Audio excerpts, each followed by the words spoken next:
Hello, જય Shri Krishna friends. કેમ છો બધા? મજામાં? આયો બધા ઠીક હશો તમે? હું આ એક વાસણમાં સ્લો ફ્લેમ ઉપર તેલ ગરમ મૂકું છું. તેલ એટલા માટે મૂકું છું કે મારે આમાં બટેટાની ચિપ્સ બનાવી છે. અને બટેટાની ચિપ્સ એટલા માટે બનાવી છે કે આજે છે ને આપણે જૂનવાણી આપણે નાના હતા, એટલે કે હું નાની હતી ને ત્યારે દાદીમાં કે મમ્મીની બનાવી દેતા હતા રોટલીનું ચૂરમું. તો આજે મારે એ બનાવવું છે. તો અને એની સાથે છે ને મીઠું હોય ને એટલે થોડું આપણે નમકીન કે એવું કાંઈ જોઈએ, એટલા માટે હું બનાવું છું ચિપ્સ. તો ચાલો હવે રેસીપી ચાલુ કરીએ.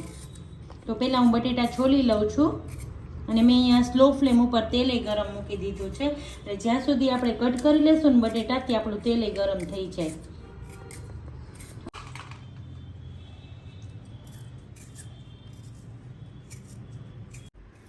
જ્યારે અમે નાના હતા ને ત્યારે ભૂખ લાગે ને ત્યારે આપણને અત્યારે જેવા નાસ્તા છે ને એવા નાસ્તા હતા નહીં. એટલે રોટલી પડી હોય ને એટલે તરત જ આપણને ચૂરમું કરી દેતા, અને કાંઈક હોય તો ચૂરમાનો જ નાસ્તો દેતા કે ચૂરમું ખાઈ લ્યો. અત્યારે જેમ સેન્ડવીચ, પીઝા કે એવું કાંઈ હતું ને અત્યારના છોકરાને જે નાસ્તો મળે છે એ મારા સમયમાં નહોતો.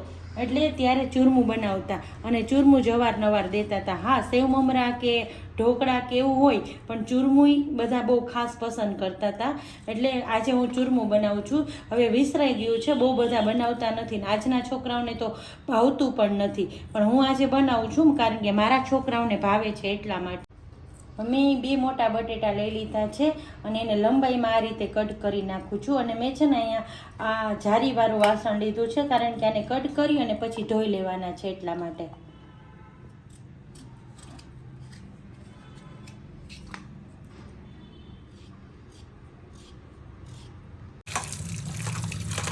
ચિપ્સમાં કટ થઈ ગયું છે અને હું આને છે ને એકદમ સરસ ધોઈ નાખું છું, એકદમ આમ ઘસીને, કારણ કે બટેટામાં બહુ ક્ષાર હોય ને એટલા માટે ધોવા પડે. ઘણા લોકો ચિપ્સ કરે ત્યારે નથી ધોતા, પણ હું તો ધોવ જ છું એટલા માટે અહીંયા બટેટા હું વોશ કરી લઉં છું. તો હવે આપણે જે બટેટા વોશ કર્યા છે ને એમાંથી પાણી એકદમ નીતરી ગયું છે અને હું અહીંયા છે ને થોડીક વાર આને કપડા ઉપર પોળું કરી લઉં છું આ રીતે. આને છે ને એકદમ થોડું સૂકવી લેવાનું છે એટલે તેલમાં આપણે જે ઓલું તડતડ અવાજ આવે ને એ ના આવે, કારણ કે નહીંતર તેલમાં નાખીએ ને તો પાણીનો અવાજ આવ્યા રાખે અને આપણું તેલ ઠંડુ થઈ જાય એટલા માટે. એટલે આને સૂકવવી પડે થોડીક વાર. હવે ચૂરમું કરવા માટે છે ને આપણે રોટલી જોશે. તો રોટલીને મેં બપોરે જ થોડી વધારે કરી લીધી હતી, મારે ચૂરમું કરવું હતું ને એટલા માટે. તો હવે રોટલીને આ રીતે આપણે મસરી અને ક્રશ કરી લેવાની છે હાથથી. આ મિક્સરમાંય થઈ જાય, પણ મારે છે ને અધકચરું ચૂરમું થાય ને એવું કરવું છે એટલે સ્વાદમાં બહુ સરસ લાગે. ઓલું મિક્સરમાં તો એકદમ સાવ પીસાઈ જાય એટલા માટે. એટલે જો હું આવી રીતે હાથેથી મસરી લઉં છું રોટલીને. હાથેથી મસરીને તોય સરસ થઈ જાય. હવે જ્યાં સુધી આપણે ચિપ્સને કટ કરી છે બટેટાને અને કોરા કરવા મૂક્યા છે ત્યાં સુધી આપણે ચૂરમું વચ્ચે બનાવી લઈએ. આપણે ચિપ્સ કરવાનું તેલ ગરમ મૂકી દીધું છે. જો હવે રોટલીને આ રીતે એકદમ સરસ મસરી લેવાનું. જો મેં આ રીતે રોટલી મસરી લીધી છે. મેં અહીંયા 6 રોટલી લીધી છે.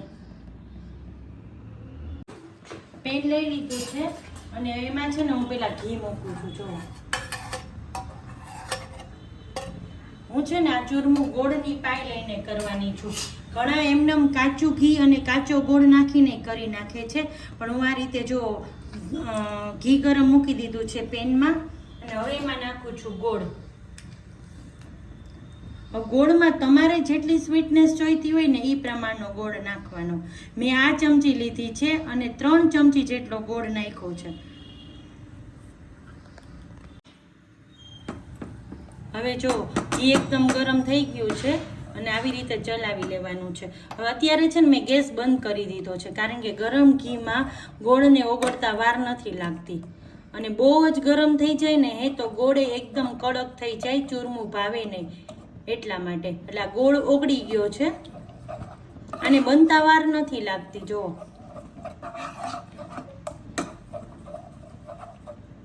હવે ગોળ ઓગળી ગયો છે અને એકદમ સરસ આવી રીતે જો પુડલા જેવું થઈ ગયું છે.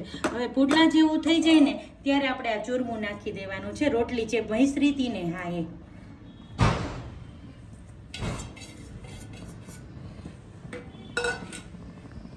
હવે અત્યારે છે ને બંધ જ છે ગેસ અને એમાં હું થોડો એવો ઇલાયચી પાવડર નાખું છું. હવે આને છે ને ચલાવી લેવાનું આ રીતે. જો એકદમ સરસ ઘીથી રળતું આપણું ચૂરમું થાય છે. અત્યારે મેં ગેસ બંધ જ રાખ્યો છે કારણ કે ઘી ઓગળી ગયું છે, ગોળ ઓગળી ગયો છે.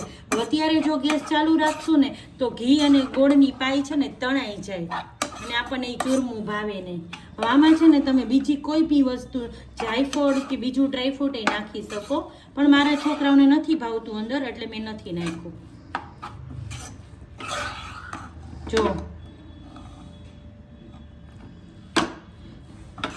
એકદમ ઘીથી લથલથતું આપણું ચૂરમું તૈયાર છે.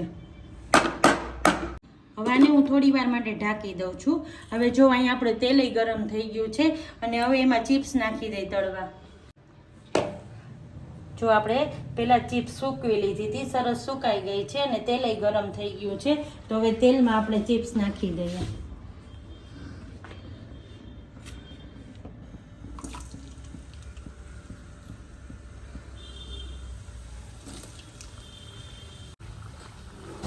છોકરાઓને આ રીતે ચૂરમું બનાવીને કોઈ વાર ખવડાવજો.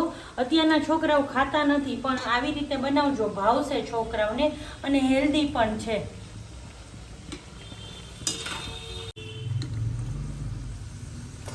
જો ચિપ્સ બની ગઈ છે અને હું વાસણમાં લઈ લઉં છું. જો ચિપ્સ થઈ ગઈ છે અને એમાં હું નાખું છું નમક, સ્વાદ પ્રમાણે નમક અને મરી પાવડર. હું ચટણી પાવડર નથી નાખતી પણ મરી પાવડર નાખું છું. મરી પાવડર વાળી ચિપ્સ બહુ જ સરસ લાગે છે. તો કોકવાર આપણે છે ને હળવી થાળી આવી બનાવીએ અને છોકરાઓને ખવડાવીએ, જે આપણી આ વિસરાતી વાનગી છે એ. જો એકદમ સરસ રસરસતું ચૂરમું આપણું. હવે થાળીમાં હું સર્વ કરી લઉં છું.